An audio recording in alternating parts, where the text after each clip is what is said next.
Hi everybody, it's 9 o'clock and 9 o'clock is with me, Father Warner. We are in the Tuesday of the 12th week in Ordinary Time. Our text is taken from the second book of Kings. Now, if you look at the lectionary today, it says second book of Kings, chapter 19, verse 9b to 11, then verses 14 to 21, and then after that verse 31 to 35a, and then verse 36. Now, may I recommend that you read the entire text of chapter 19, and I'm going to let you do it because it's a very, very long text, but I'll explain the text to you. I've entitled today's teaching, Kneeling Before God Keeps You in Good Standing. Kneeling before God keeps you in good standing. So let's go straight away to the explanation, and I'm going to kind of fill up the gaps between yesterday's text that we did, that is chapter 18, Hezekiah's reign over Judah, and then 19, Hezekiah who consults Isaiah. Now, many of you have also been writing into me in your comments, and I really appreciate it, that you have begun to understand the book of Kings better. Many of you said we went for morning mass and we understood nothing.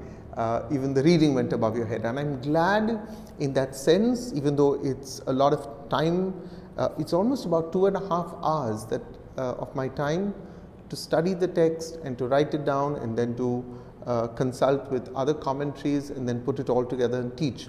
And I must confess that I am learning with you.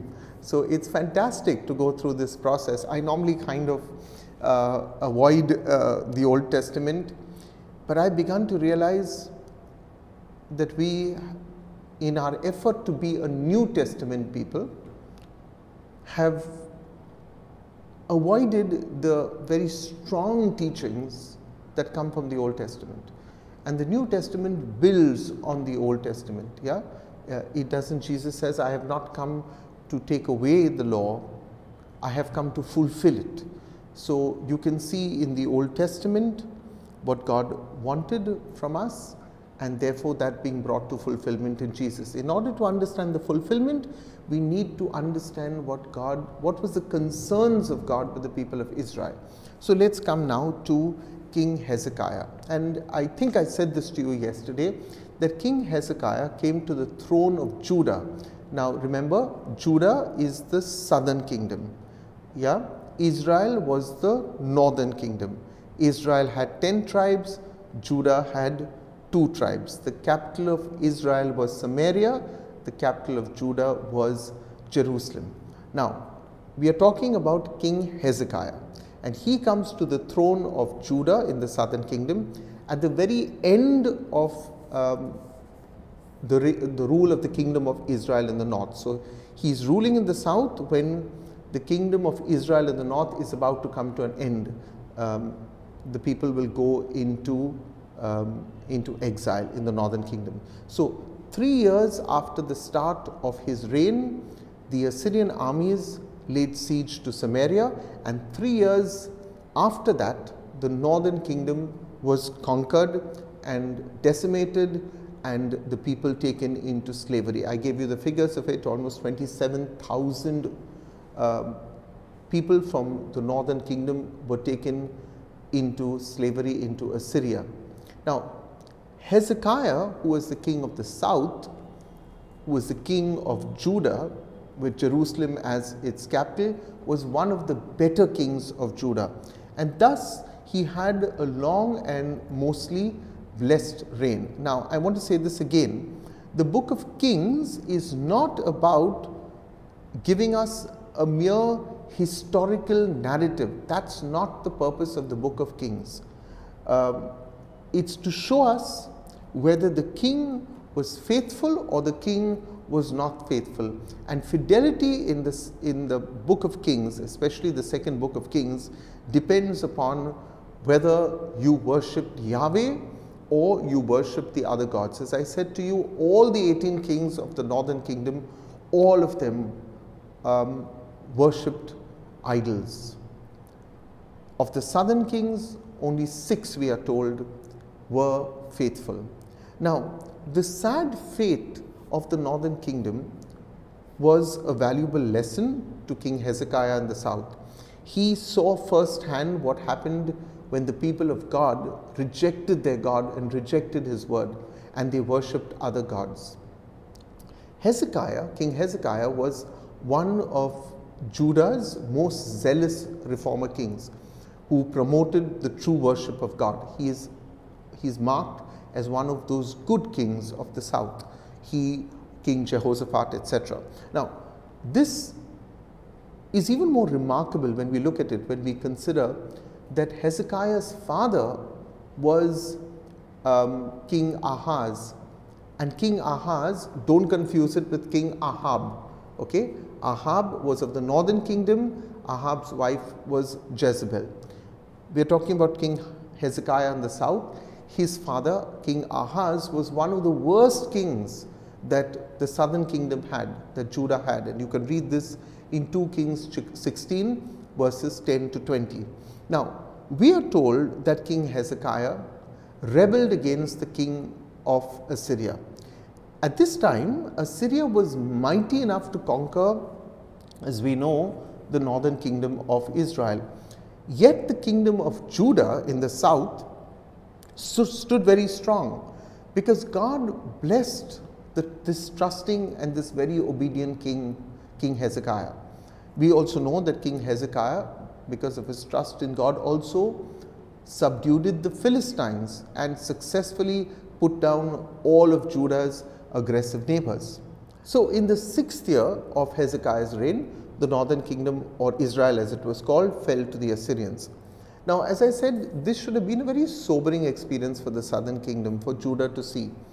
Why? Because the cruel devastation brought by the Assyrians showed what calamities could come upon a disobedient people of God. Now, from this time on, the southern kingdom would be known only by the name of Judah, but also by its ancient name Israel. So I'm saying this again.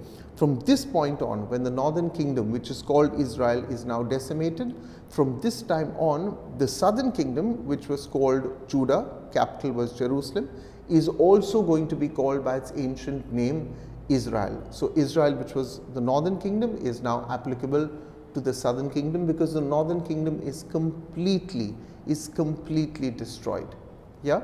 So 5 years after the fall of Samaria in the northern kingdom, remember, the king that defeated the northern kingdom was a Assyrian king called Sennacherib. I referred to him yesterday.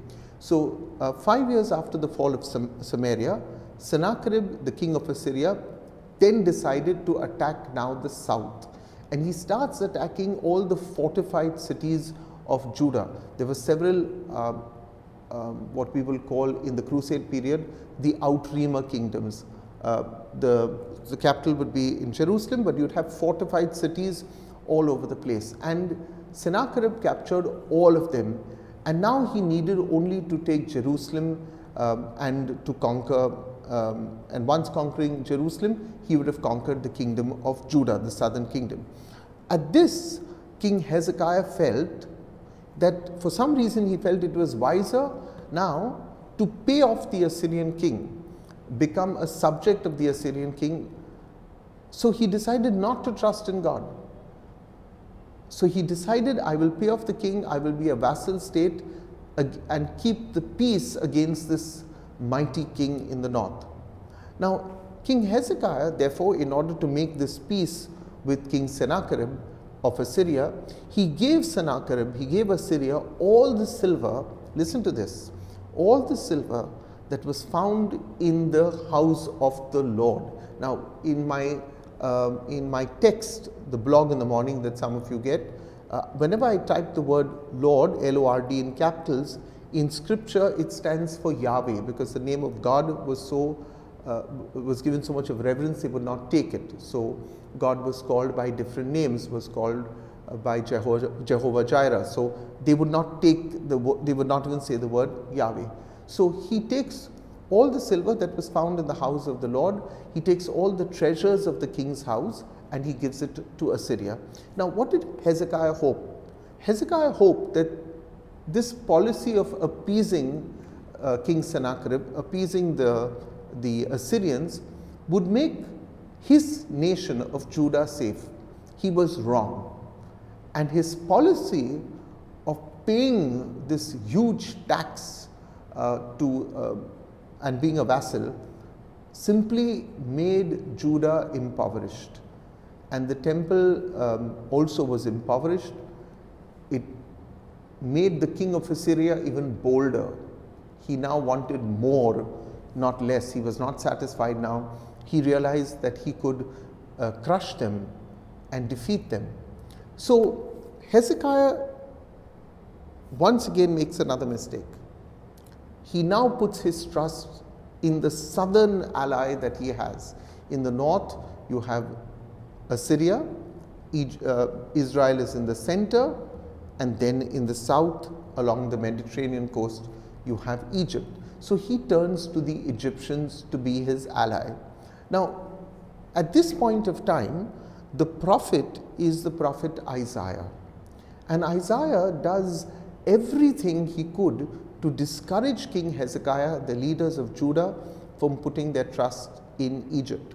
You can also read about this in the prophet Isaiah chapter 19 verse 11 to 17. Also look at chapter 20 verse 1 to 6, chapter 30 verse 1 to 7.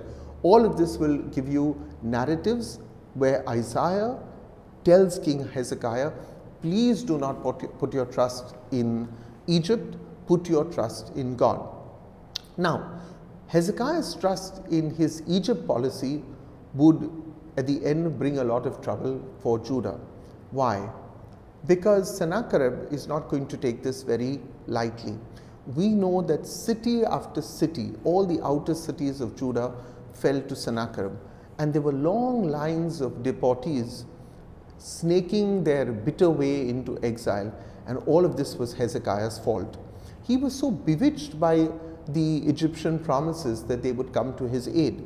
Any case, we know now that Hezekiah is threatened by, and you'll see this in your text today, this word, it's Rabshakeh.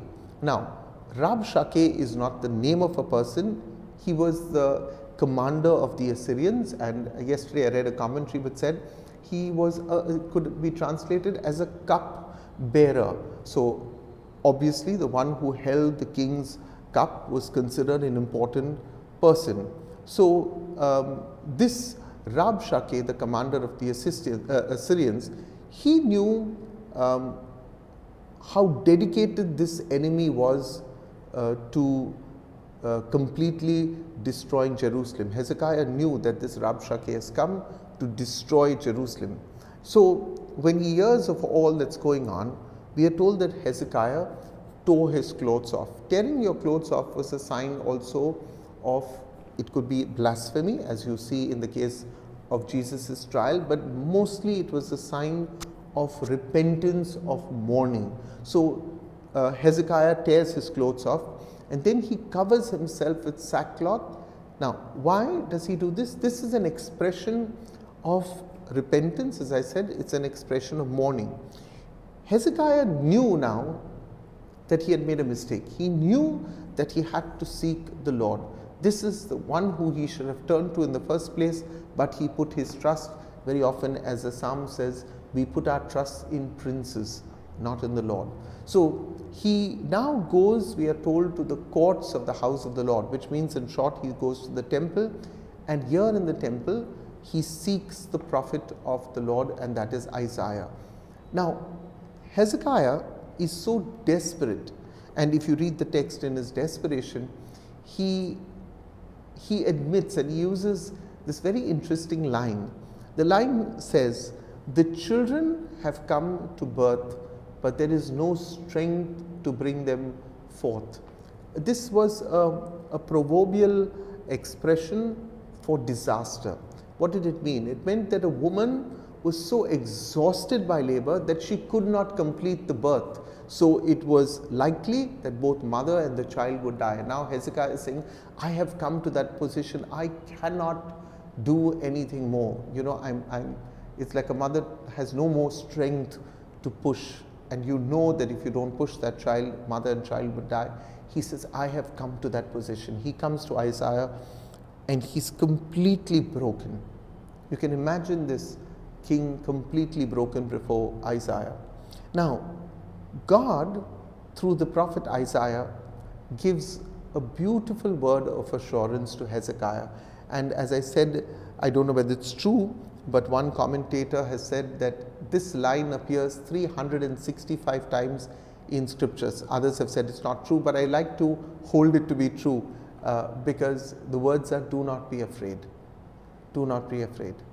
And imagine God understanding that every day of our lives we undergo some stress, some strain. It's like last Saturday's reading from the Gospel of Matthew, where Jesus says in the Gospel of Matthew, don't worry about tomorrow because today has problems of its own. Yeah.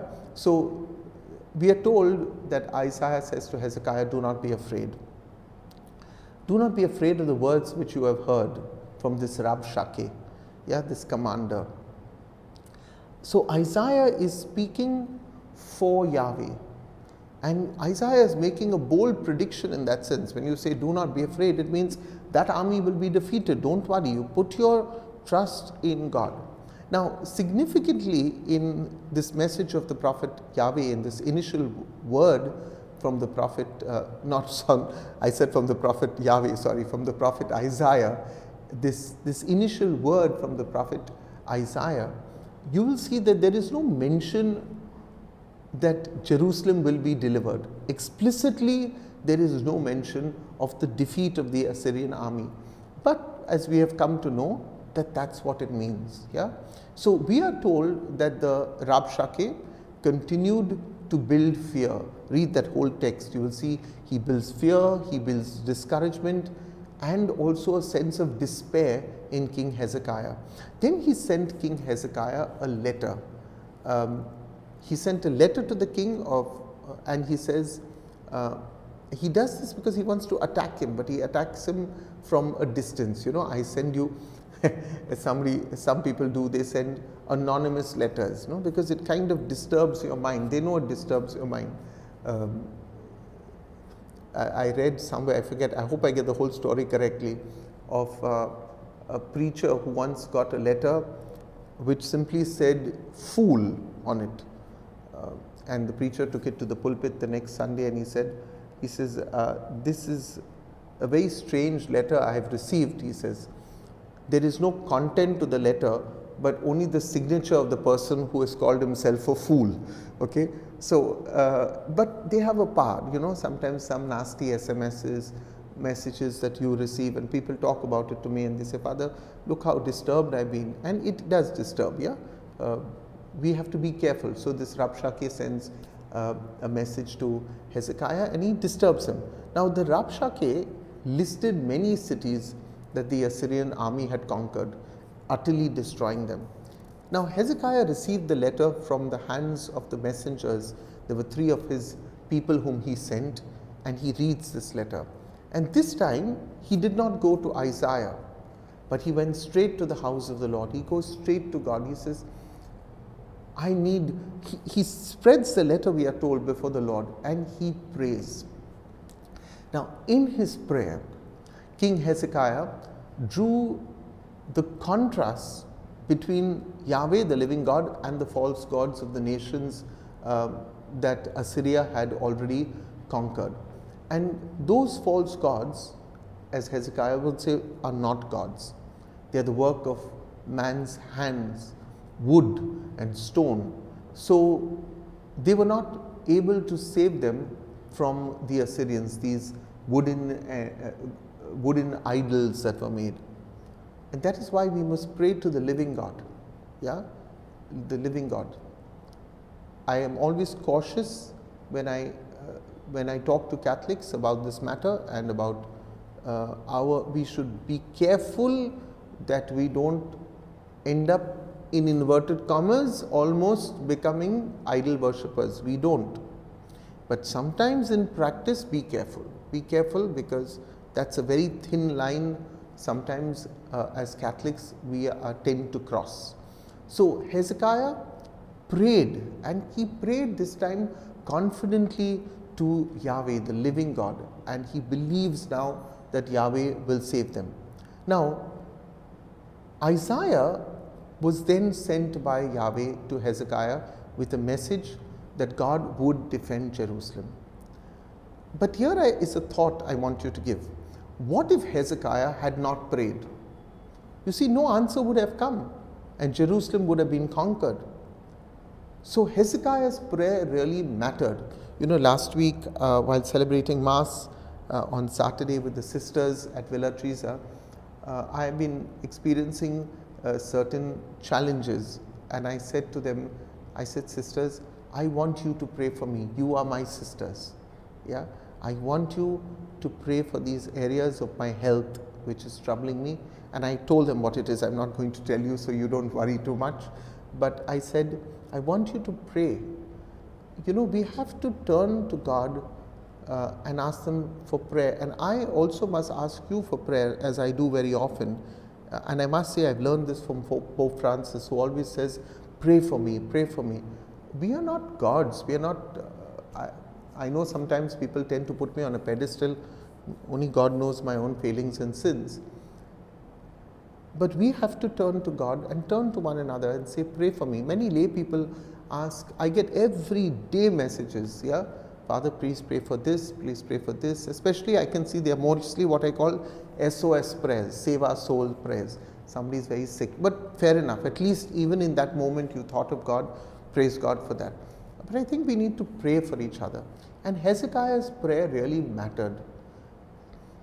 And God defended Jerusalem. I'm sure you are going to write in the comment section and give testimony how God defended you when you prayed. And you need to do this. Christians need to bear testimony. The fact that we do not talk about what God does for us is the reason why the faith is not growing. Somebody might just say it's easier to hit a like button than write 10 words. Yeah? But I often believe that people read the comments. There are other people reading the comments. And it builds them up, you know, it builds. We have to learn to strengthen one another. So, to come back to our narrative, God destroyed this mighty army in one night, in one single night. We are told, listen to this, 185,000, in India we would call it 1,85,000, abroad we would say 185,000 soldiers of the Assyrian army died at the hands of the angel of the Lord. Remember this famous angel of the Lord? Yes, this angel of the Lord in Egypt. Yeah, back again here in the book of Kings.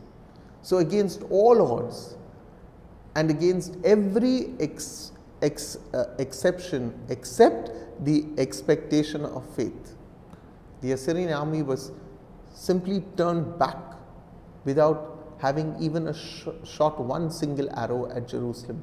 That is the power of prayer. The unstoppable was stopped. The undefeated was defeated. And Sennacherib, the king of Assyria, we are told, departed and went away. He returned home and remained in Nineveh, in his capital. And then listen to this, between 2 Kings chapter 19 verse 36, okay? Look at verse 36 and then look at verse 37. Between these two verses, 20 years will pass. I've always said, you know, sometimes you can turn the page of a Bible and 300 years have passed. Yeah, here from one verse to the other, 20 years will pass. Perhaps Sennacherib thought that he had escaped the judgment of God, but he did not. Because in that one shift from one verse to the other, he met a very bitter death at the swords of his own son. Today, it's a long teaching, but I've been enjoying. We've got one more text from the book of Kings, and then we go into a couple of feasts next week. We have the celebration of the Sacred Heart of this week. Sorry, we have the celebration of the Sacred Heart, the Immaculate Heart of Mary, the birth of John the Baptist. So we will do separate texts, and then the following week we will slip into the prophet Amos. So we will study a bit now about prophecy, and It'll be nice if you start already opening this book of the prophet Amos. Amos is considered a major prophet. In prophecy, we have major prophets and we have minor prophets. Isaiah, Jeremiah, Ezekiel, Amos, these are major prophets. And then you have the minor prophets. You have Haggai and Zechariah and Joel and Jonah. All these are considered minor prophets, not because they are minor to the major, but they are smaller books. So we'll start studying Amos, and Amos closely related to what we have been studying. So it's very interesting. All that we've studied now, we are going to see through a different perspective of prophecy. And Amos is called the prophet of social justice because he goes up, he's a young man like Jeremiah, and he's sent up to the king and he is told, what you are doing is wrong. Yeah? What you're doing is wrong. So get ready for what we are going to study next week. And today I want to remember in a very special way my grandmother, my mother's mother, whose birthday it would have been today. It'd be her birth anniversary. Her name was Annie Lewis. My mother is from Mangalore, and she comes from a village in Barkur. For those of you who are familiar, Barkur and Kundapur, and I have a faint memory of Barkur. I know my mother's cousins are there. Maybe one fine day I'll just land up there to have a look at that old ancestral house. I don't even know whether it is there. It's beautiful. It was a beautiful house. I remember some memory of it.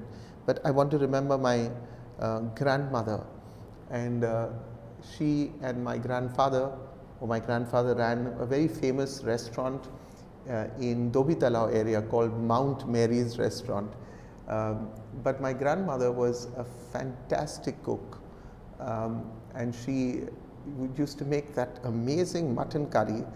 As a little child, I would look forward to it, and just happy memories of her. Then she lived with us till she passed away, and really she had a long life, but she struggled towards the end. And I always am very grateful to my father and mother for the way in which they looked after my grandmother, nursing her to health, cleaning her up. We didn't have the luxury of maids in the house or medical assistants, and my parents showed us by example how they cared for my grandmother till she passed away when I was, I think I just joined the seminary at that point of time, and I remember her.